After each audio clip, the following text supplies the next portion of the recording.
on Jerusalem Dateline.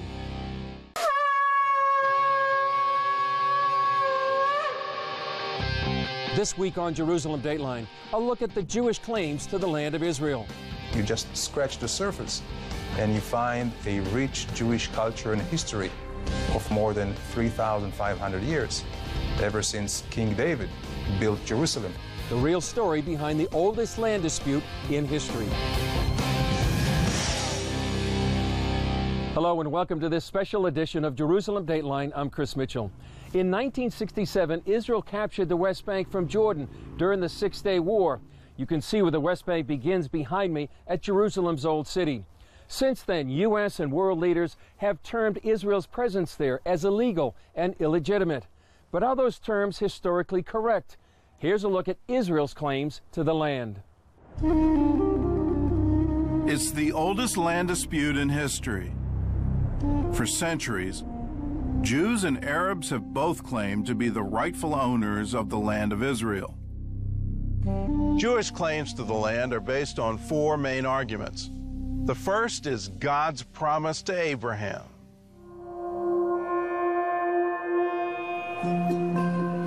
Israeli Prime Minister David Ben-Gurion often said that the Bible was the Jewish mandate for settling the land of Israel.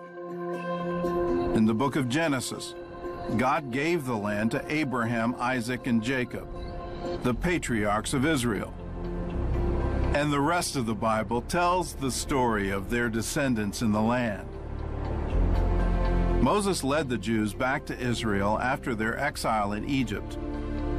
And roughly 400 years later, around 1000 BC, King David conquered the city of Jerusalem and built his capital there. But the story of the Jews isn't limited to the borders of modern Israel. Their footprints have been traced throughout Judea and Samaria, now the Palestinian West Bank. Bethel, where Jacob dreamed of a ladder to heaven. Shiloh, the resting place of the Ark of the Covenant. Bethlehem, the birthplace of King David. And Hebron, where the Jewish patriarchs are buried. This is all not just documented in the Bible and in history, it also reveals itself in every inch of the land.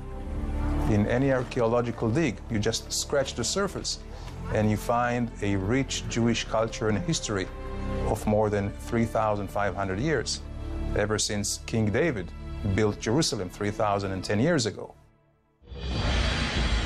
The Jewish rule over Israel was also documented outside the Bible, often by the enemies of Israel. In Egypt, an inscription on the Merneptah Stela proclaimed in the 13th century BC that Israel has been laid waste. In 840 BC, the Moabite king Mesha wrote about the house of David, as did another king a century later, Hazael of Damascus. In the 1st century AD, the Jewish historian Josephus described in great detail the Jewish temple in Jerusalem and its destruction by the Romans, a story confirmed by a relief in the Arch of Titus in Rome. Every day, archaeology yields more evidence of ancient Jewish culture dating back thousands of years. And in the 20th century, that historical connection has been recognized several times by international law.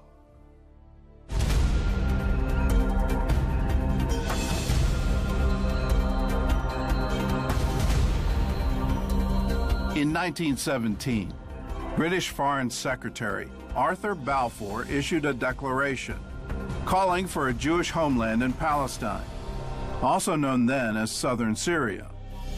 Palestine included at the time all the territory which is now Israel, which is also Judea and Samaria, the West Bank, and Jordan. In 1920, Allied leaders gathered in San Remo, Italy, to divide the remains of the Ottoman Empire. They created the San Remo Resolution, which incorporated the Balfour Declaration. The resolution was signed by the members of the League of Nations, and the British were put in charge of Palestine. That meant they were legally bound to help the Jewish people build a state there. 2 years later, in 1922, the League adopted the British Mandate for Palestine, which recognized the historical connection of the Jewish people and the need for reconstituting their national home there. By that time, the land allocated to the Jewish people had been drastically reduced, with more than 75% of it going to the new Arab kingdom of Transjordan. The mandate was signed by all 51 members of the League of Nations. And once again, a Jewish state was guaranteed by international law. But 25 years later, that state still existed only on paper. And in 1945, the League was replaced by the United Nations. Article 80 of the UN Charter states that the UN would not alter existing states, peoples, or mandates, which means the UN legally recognized the right of the Jewish people to settle in Palestine, from the Jordan River to the Mediterranean Sea.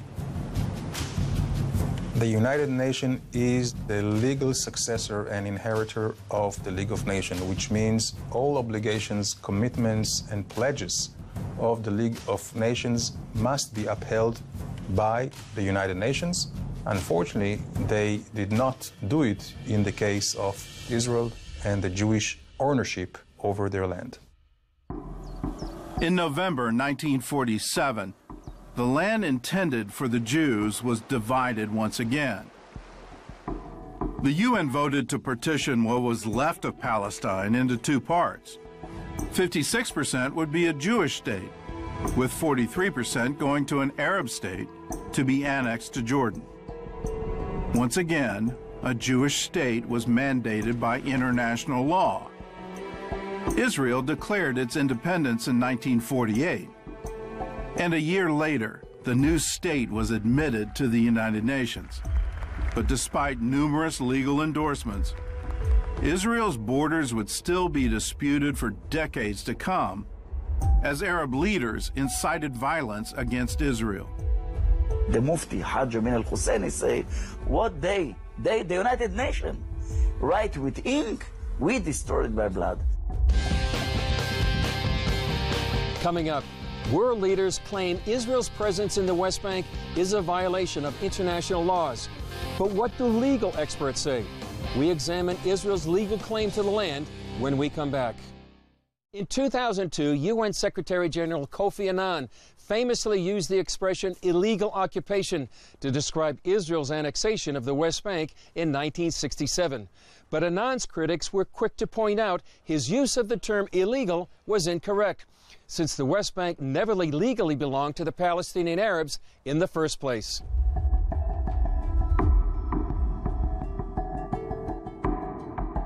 In 2002, UN Secretary General Kofi Annan famously used the phrase illegal occupation to describe Israel's annexation of the West Bank in 1967. But Annan's critics were quick to point out his use of the word illegal was incorrect, because the West Bank never legally belonged to Palestinian Arabs in the first place. Palestine was ruled by the Ottoman Turks from 1516 to 1918. Then for the next 30 years, it was controlled by the British until Israel declared its independence. During the war that followed, the Kingdom of Jordan invaded the West Bank and formally annexed the land in 1950. There is a lack of historical understanding, and also there is an abuse here by this saying of international law. Since the West Bank, Judea and Samaria, was annexed by Jordan, it was a Jordanian territory, and in 1967, the 6 Days War, when Israel had, again, a campaign of self-defense, when three armies of Syria, Jordan, and Egypt were surrounding us, ready to drive us into the sea, Israel won the war, and as a result, we took into possession the West Bank, Judea and Samaria. This land was captured from Jordan. Since Israel recaptured the land from Jordan, it now belongs to Israel, according to international law. One judge on the International Court of Justice wrote the following about the 1967 war. A state acting in lawful exercise of its right of self-defense may seize and occupy foreign territory, as long as such seizure and occupation are necessary to its self-defense. And where the prior holder of territory had seized that territory unlawfully, the state which subsequently takes that territory in the lawful exercise of self-defense has against that prior holder better title. We bought our land in the blood of our soldiers. We didn't start with a war. The Arabs started with a war. All over the world, the idea when someone started with a war and he failed, he paid the price. He paid the price. So why we have to pay the price now? The last claim the Jewish people make for the land of Israel focuses not on how they got it, but what they did with it.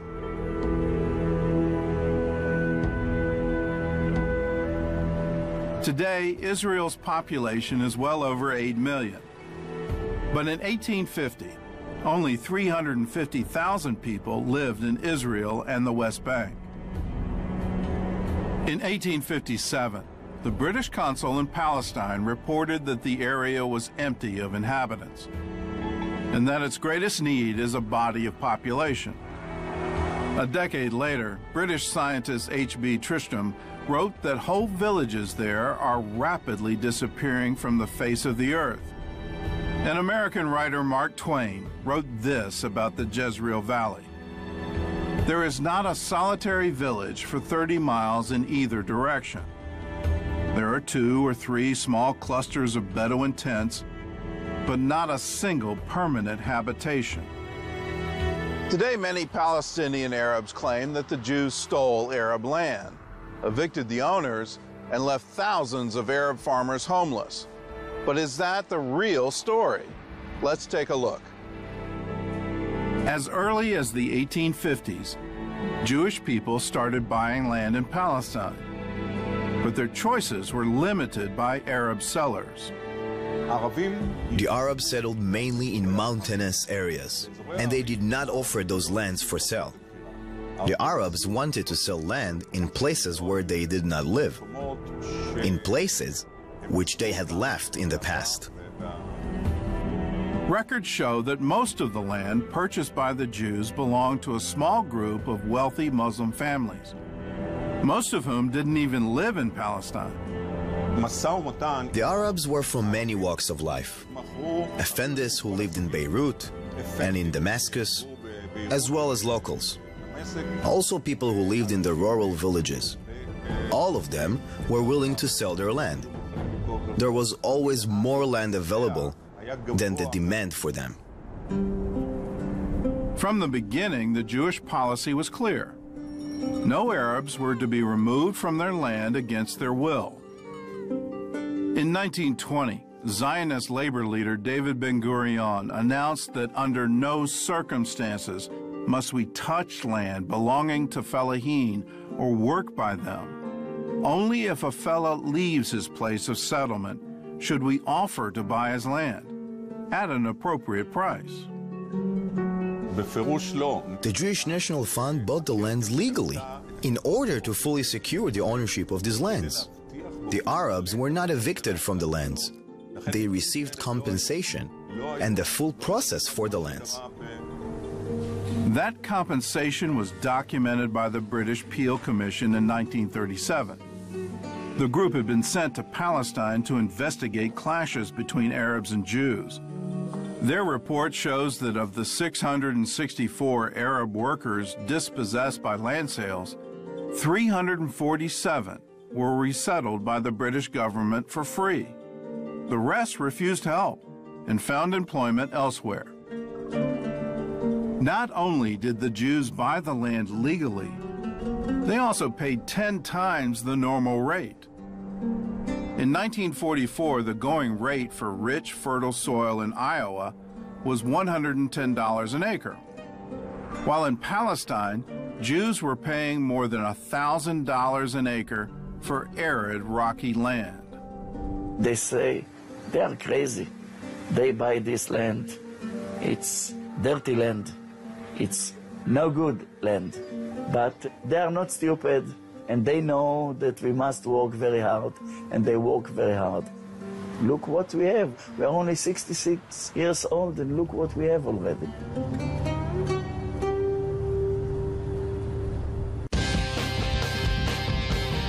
Up next, life in Palestine before and after the arrival of Jewish settlers. How they improved conditions for everyone in the Holy Land.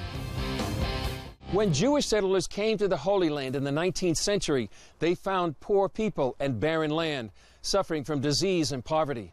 All that changed when the settlers brought agricultural advances, as well as health and education breakthroughs that benefited everyone. In the 19th century, life was hard under Ottoman rule for Arab workers in Palestine.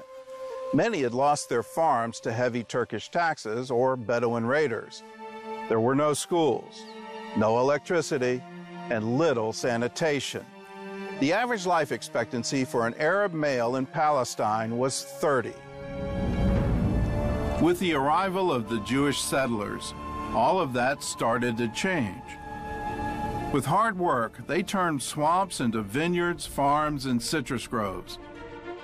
They introduced electricity to Palestine and improved the sanitation.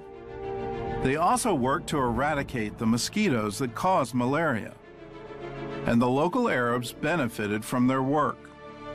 Over a 20-year period, the infant mortality rate for Arab children was cut in half, and the life expectancy for Arab men increased by 12 years.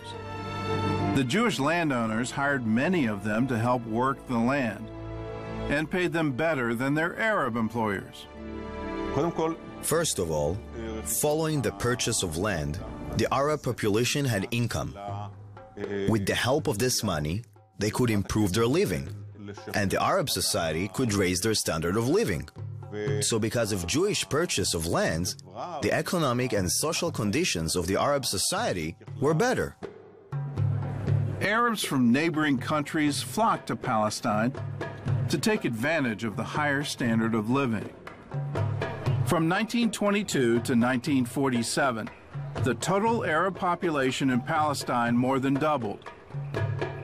In the city of Haifa, the number of Arabs increased by 290%. In Jerusalem, 131%, and in Jaffa, 158%. In 1939, Jewish scholar Martin Buber described the cooperation between Arabs and Jews in a letter to Mahatma Gandhi. The Jewish farmers have begun to teach their brothers, the Arab farmers, to cultivate the land more intensively. Together with them, we want to cultivate the land, to serve it, as the Hebrew has it. The more fertile this soil becomes, the more space there will be for us and for them. We have no desire to dispossess them. We want to live with them. By the time Israel declared independence in 1948, the Jewish people had already built a strong network of communal farms that stretched from the Galilee to the Negev. They'd also built schools, hospitals, roads, and cities. In other words, they were already functioning as an independent state. When Ben-Gurion declared the foundation of the State of Israel in 1948, he already had a base, a territorial foundation of lands and settlements, a large number of settlements spread throughout Israel, settlements built on lands purchased by the Jewish people. Despite the valid historical and legal claims of the Jewish people to their land, Israel's borders are still being negotiated after nearly 7 decades of statehood. Even though there is no doubt, not historic, not moral, not archaeological doubt about the connection of Israel to the land and the land to Israel, Israelis are willing to compromise just in order to save lives, just in order to achieve peace. We will wait until we have a partner on the Palestinian side which is trustworthy, which does not believe in the destruction of Israel and the Jewish people as a way to build their own national narrative, and willing to live with us in peace and cooperation. That's it for this edition. Remember, you can follow us on Facebook, Twitter, and Instagram. I'm Chris Mitchell. We'll see you next time on Jerusalem Dateline.